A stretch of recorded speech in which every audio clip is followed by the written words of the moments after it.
you know what? We work with what we got.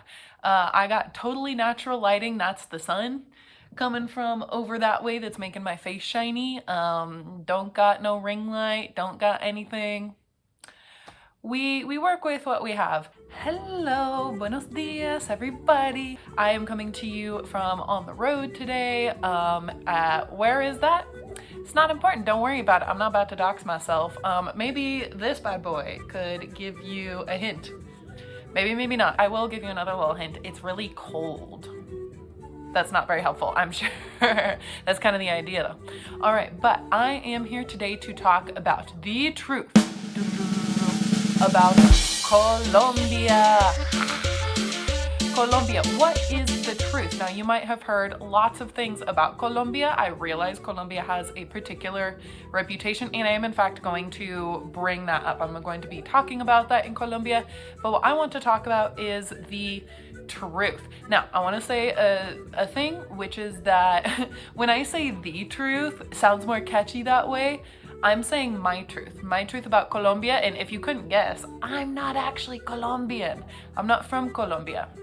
So this is just my truth, and this is something that I want to share to people who are maybe in my position, who were outsiders, who may not know actually like kind of what's really going on in Colombia. And so I want to share some insight because I lived in Colombia. I've lived there for over a year. There actually are like some significant regions that I haven't even been to, I haven't seen, but I have lived in Colombia for a total of over a year, maybe even like a year and a half, I don't know. And I've lived in big cities, I've lived in small pueblos, I've been around to like a bunch of different places. I feel like I've gotten a sense of Colombia and I've really like sunk into it. So I want to let you know like what is the truth, what is like really going on, and share some insights so maybe you can understand a little bit more about Colombia as well. The truth about Colombia is that it is a magical place. We all thought magic wasn't real, but it is real because you just need to go to Colombia to realize that magic is in fact real. Colombia is a magical place. So I've talked to people from many different other places. I've talked to people like from Europe, people who are traveling, doing like circuits all throughout Latin America, from like England, Ireland, France, Germany, who visited Colombia in addition to other Latin American countries that they were going all the way around through. I've also talked to other Latinos, but from other countries that are not Colombia, like Venezuela, like Guatemala, and just everybody says the same thing. Like Colombia has something special about it. It has some special sauce, there's something in the air. I don't know how to describe it, but being in Colombia, like you feel good, you feel happy. Colombia has some magic to it. Colombia, oh my God, I just cannot say enough good things about Colombia, and I've felt it myself. Like I have also lived in other Latin American countries. I've lived in Ecuador, Costa Rica, Guatemala. I've been to the Dominican Republic, Mexico, and like they don't compare on that sense. Like I get this feeling in Colombia, and I don't know how else to describe it other than a feeling, but I get this feeling in Colombia that I just don't have in other countries. This feeling of like, you feel like you're in a musical, you're feeling good, or you're in a movie, like things, you just feel good. So Colombia, I'm telling you, there's just a magic to it. And it's just like every day, all the time. I get to Colombia, I touch down, I feel happy. So some of you might be thinking something or be wanting to make a joke. Don't. And it's not anything like that. It's just like some magic, something. It's Colombia is just amazing. So that is the truth about Colombia. And the truth is, the only way for you to really understand or know it or feel it is you gotta go there yourself to know what I'm talking about. So the truth about Colombia is that what it's most known for internationally is not actually the most important or relevant thing about it. So some people might have a particular conception of Colombia. Okay, I'm not gonna beat around the bush. Drugs. Okay, it's drugs. Colombia has a reputation for narco traffickers, some particular, even one in particular, the name of a very prominent figure in the narco trafficking scene associated with Colombia. And it's true, it has actually had an impact on the country, like a big impact. But the truth is that that part of Colombian history, and the part that people love to pick out and sensationalize and make documentaries and TV shows about, that is just a small drop in the bucket of like just the entire makeup of Colombia. Lots of stuff. I mean, there's just hundreds of years of history. So many things happened before narco trafficking came to have a severe impact on Colombia, and lots of stuff has happened since, because it's not like narco trafficking doesn't exist. Narco trafficking is happening all around the world all the time. It's not like it doesn't exist, but it does not have the grip on Colombia in a way that it did at a certain time anymore. Many things have happened since, and the country has so much of an identity that is just a small part of it. Also, the narco traffickers were just one faction in like this multifaceted interplay of different groups. Okay, people think about the narco traffickers, but there were paramilitary groups, there was the government, there was this like conflict that was firing on multiple cylinders. And even during that time, narco trafficking was only one part of well, I'll talk a little bit more about it later, but one part of like this bigger conflict that was going on. So the truth about Colombia is that, yes, there have been chapters, and I'm sure a certain chapter that many people will think of or have reference to of violence and of tragedy in Colombia's history. I mean, to be real though, like what country doesn't have that? Like the history book of humanity is just riddled with war and conflict and hardship. So yes, Colombia has had its fair share of that as well. And I don't mean to downplay like the significance of that. Like there was so much tragedy. Like there was a lot of many deaths, many families separated, many family members lost, you know, for forever. Like there's no overemphasizing or downplaying like the tragedy of that.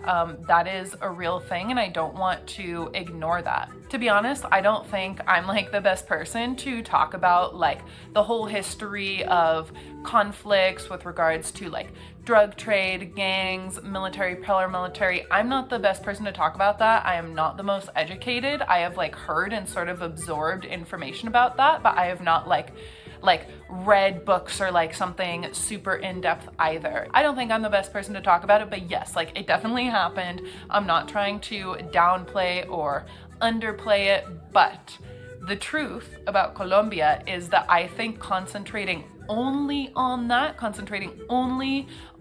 period of civil unrest as like the whole identity of Colombia is just such a massive disservice to the country. Like you just can't do that. You can't like go through a country's, I mean, imagine taking any country on the planet and just looking through its history and finding like the worst period or one of the worst periods where there was like war or in conflict and hardship and tragedy, and just cherry picking that and then turning that into like the country's whole reputation. Like the only thing, if you say X country and then everyone immediately just talks about that one thing, which is like kind of one of the worst moments in that country's history.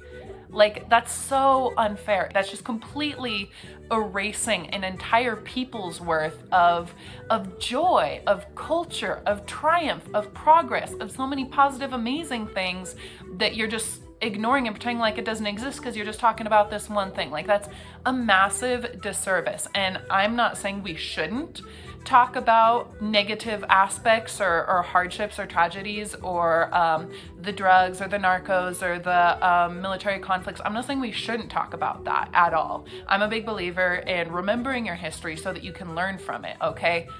But if you are going to talk about Colombia, you need to understand that there is a lot more to talk about than that piece of it, and that Colombia's identity is so much more than that, and what a massive disservice it is to paint Colombia's entire identity as like just a period where there was like a high rate of like drug trafficking. That like, you can't do that. That's unfair and untrue. In that vein, the truth about Colombia is that there has been a massive shift in the country's state and reality over the past decade. So I'm coming to you from the year of 2025, and just in the past decade there's been such a massive shift, a great deal of which has been there's one for the blooper reel, a great deal of which has been brought about by the peace accords, which was signed in 2016, I think. Yeah, 2016, I want to say. Who's your fact checker, Kathleen?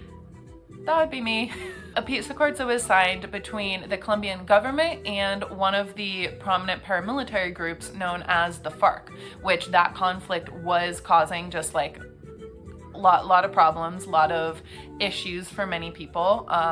And since then, since that peace accords, the country has just gone in leaps and bounds. Like, violence has dropped off significantly, and it has been just through like consistent work and effort. Like, a tense situation doesn't just kind of dissipate into thin air. Like, there has been work by the Colombian people to bring their country out of that chapter, and it has gone very successfully. It has gone very, very well. So a lot of people have this idea of Colombia as like a dangerous and scary place, and there might be little pockets of the country where it's like, yeah, there's still maybe more influence, some little vestiges of that, but in general, and like traveling around Colombia, the tourism industry in Colombia right now is booming because people are waking up and starting to realize what an incredible country it is, and they care a lot about their tourism, and they are very invested in keeping the country safe and a welcoming environment for tourists. And let me just tell you, as a tourist,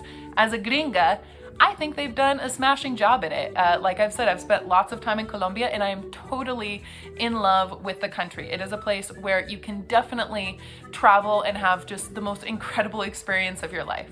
So the truth about Colombia is that it is one of the most naturally biodiverse countries on the planet. Yes, I am not lying. Colombia consistently ranks among the top 3 most biodiverse countries in the world. And it's actually not that surprising when you realize all of the different biomes that are just contained in this one like parcel of land. So most notably, you have the Amazon rainforest. So just right there, you're like, okay, there's going to be tons of biodiversity. I'm sure there's still so many species in Colombia that have not even been discovered yet. So of course you're gonna have so much biodiversity there. Colombia is actually a big destination for bird watchers. Like, there's species that bird watchers will go to, like that they'll really only see there, or have like a best chance of seeing only in this one place in the Colombian Amazon rainforest. But in addition to that, you just have so many different biomes as well. You have the Andes Mountains. Hello, heard of those? You have mountains, you have desert, you have plains, obviously you have like the forest, you have the jungle, and you have beaches. Colombia borders the Caribbean Sea. Like, hello, you just have everything in such a small place. Like, not small, I mean, it's a big place, but it's like one country, one single country. You just have all of this. And so it is consistently, like I said, ranked as one of the most biodiverse countries in the world. And it is just become such a huge destination for nature lovers. And if you are a nature lover and want to go to a place where you can literally like go to a peak where it snows, down to the Caribbean Ocean, and then down on to the Amazon rainforest, Colombia is for you.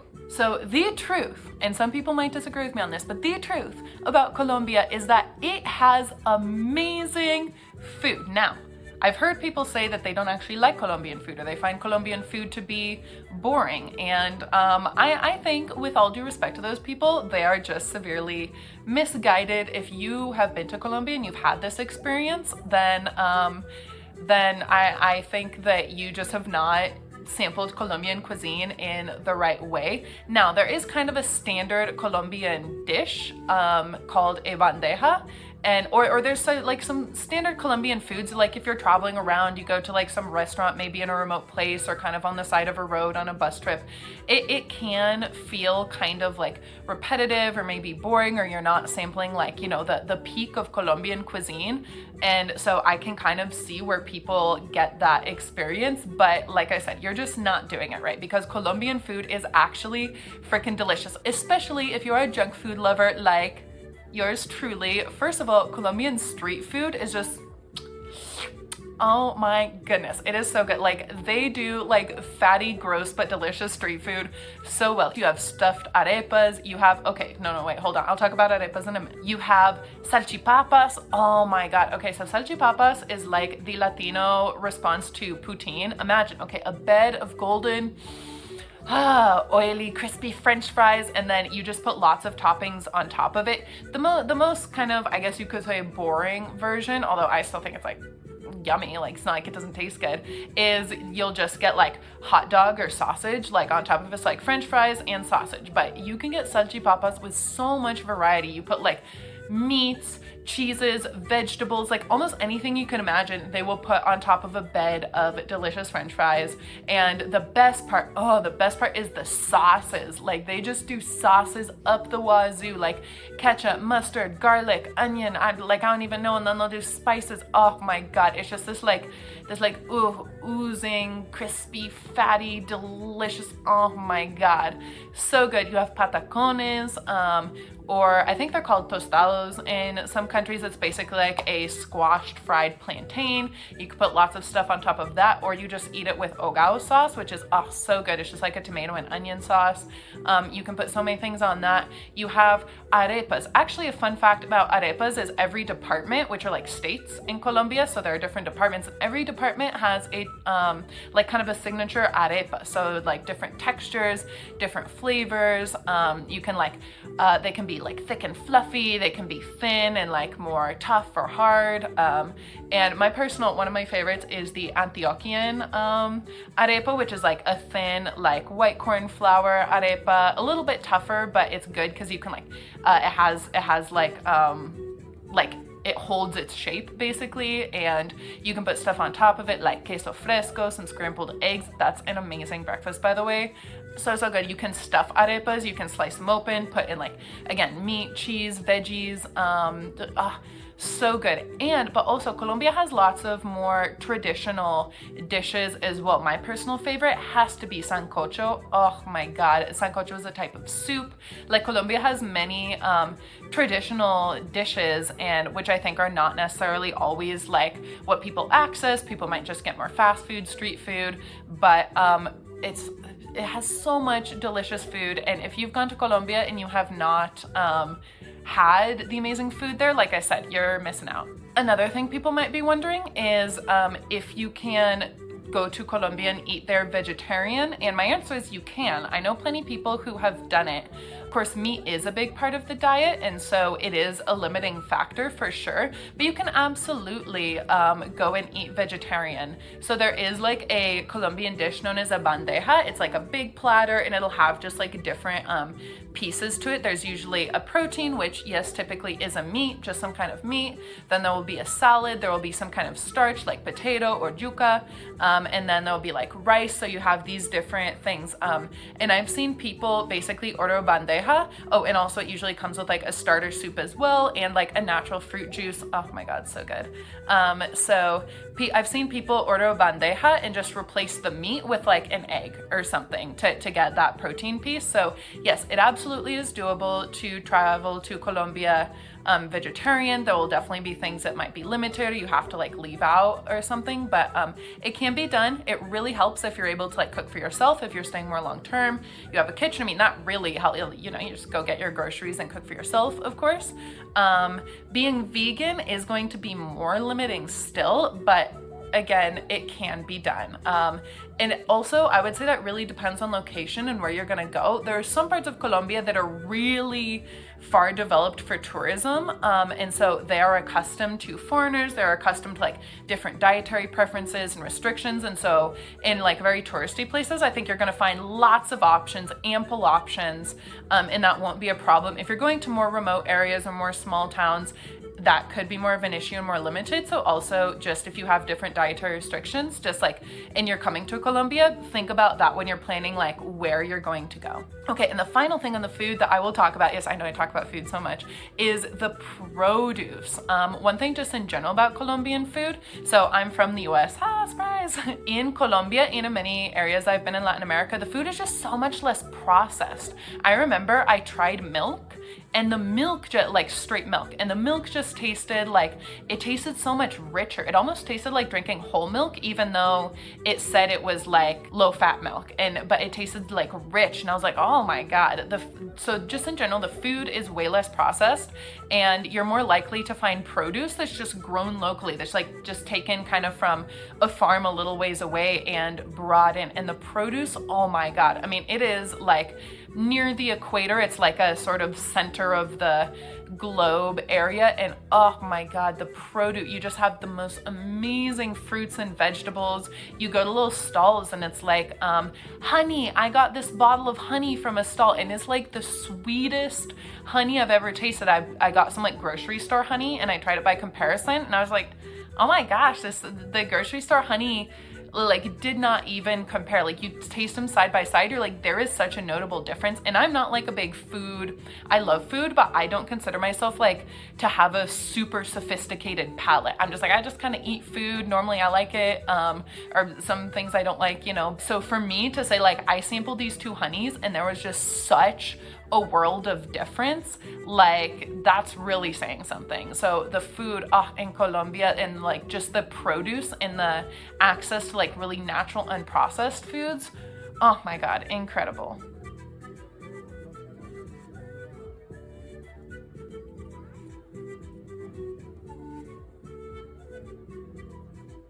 All right, so continuing in the vein, actually not, this is not a continuation, JK, so switching it up from talking about food, the truth about Colombia is that it is actually a cultural and artistic leader, particularly with regards to music. So Colombians, if you don't know or you aren't paying attention, that's fine, I am here to tell you. Colombians are crushing it in the music and Latin pop scene right now, and just pop scene in general.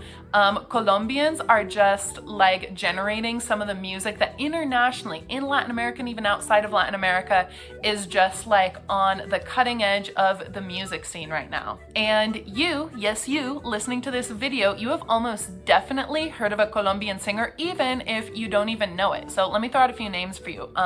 Shakira, heard of her. J Balvin, Maluma, Manuel Turizo. These are all Colombian singers that have actually like broken out into the international scene. And maybe you knew they were Colombian, maybe you don't, but now you definitely do. No excuses. And I have to mention my personal favorite, maybe a little less likely that you've heard of him, but you might have heard of a recent Disney smash hit musical called Encanto, which, if you didn't know, now you do, is set in Colombia, and the singer of Oscar-nominated track from that movie, Dos Oruguitas, if you remember like the beautiful scene where the abuela is having a flashback to when her and her husband like arrived to the valley and everything, and in that emotional song that was sung, the singer, also Colombian of course, Sebastian Yatra, oh my goodness, incredible. He's my personal favorite, and like I said, Oscar nominated. He did in fact perform at the Oscars. Colombia, hello. Colombia is just crushing it right now. So when I wanted to practice Spanish, and one of the techniques I was using was listening to music in Spanish, I just started listening to a bunch of different music, and I found the genres and the artists that most appealed to me, because I was going to enjoy it and like be motivated if I personally liked the artists and the music that I was listening to. So my personal music taste, I'm very into like pop, contemporary. I really like reggaeton, mostly contemporary reggaeton. I'm a big fan. I know it's not for everybody. Those are just my personal taste. So I started finding artists that I was listening to just to be practicing my Spanish, and also just listening to music that I genuinely liked. And I did not even know that like the vast majority of the artists I was listening to were Colombian until I sort of looked into or found out where they're from. I'm like, they're all the Colombian, and like, hand to God, I did not even do that on purpose. It just so happens that Colombians are making incredible music. What can I say? Okay, so the truth, and I'm saving maybe one of the best, or maybe it is the best one for last. The truth. Are you ready? The truth about Colombia is that it has just some of the most amazing, incredibly happy, wonderful people on the planet. And it's not just me that thinks so.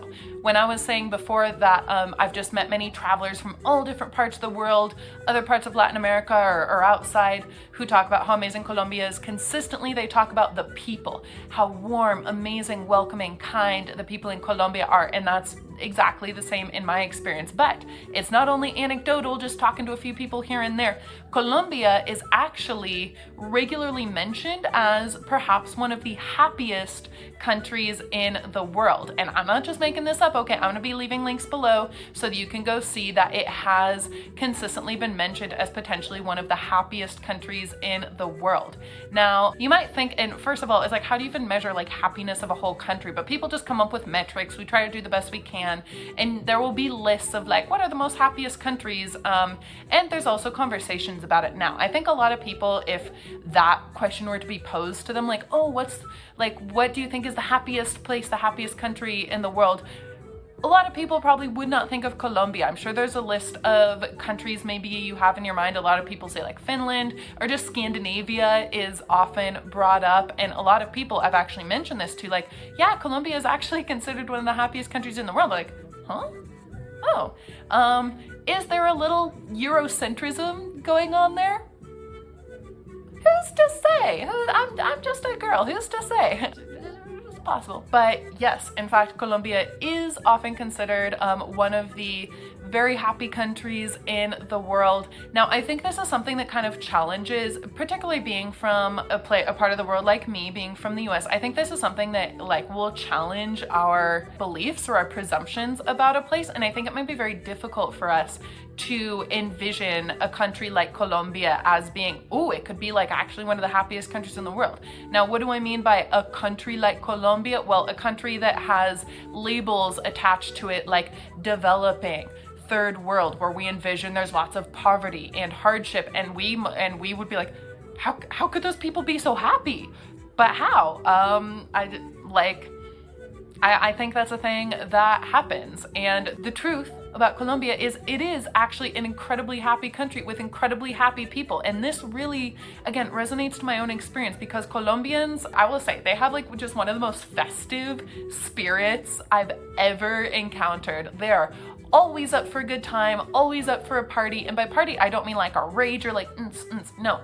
I just mean like in their everyday life, like every little thing you do, like going to work, hanging out, friends and family, just everyday life. They've always got great music blaring and they're always just having a great time. They've just got one of the most jovial spirits of just like any place I've ever been. And okay, this is a generalization. This is not to say like nobody in Colombia is ever sad or everybody in Colombia is the same. In generalizations, you have to understand it's just that, a generalization. Each Colombian who has ever existed is their own unique individual person. And yes, there are going to be hardships, there are going to be struggles. They're not always going to be happy all the time. They are normal human beings. But just like culturally, there is just this very like convivial, jovial, festive spirit in Colombians.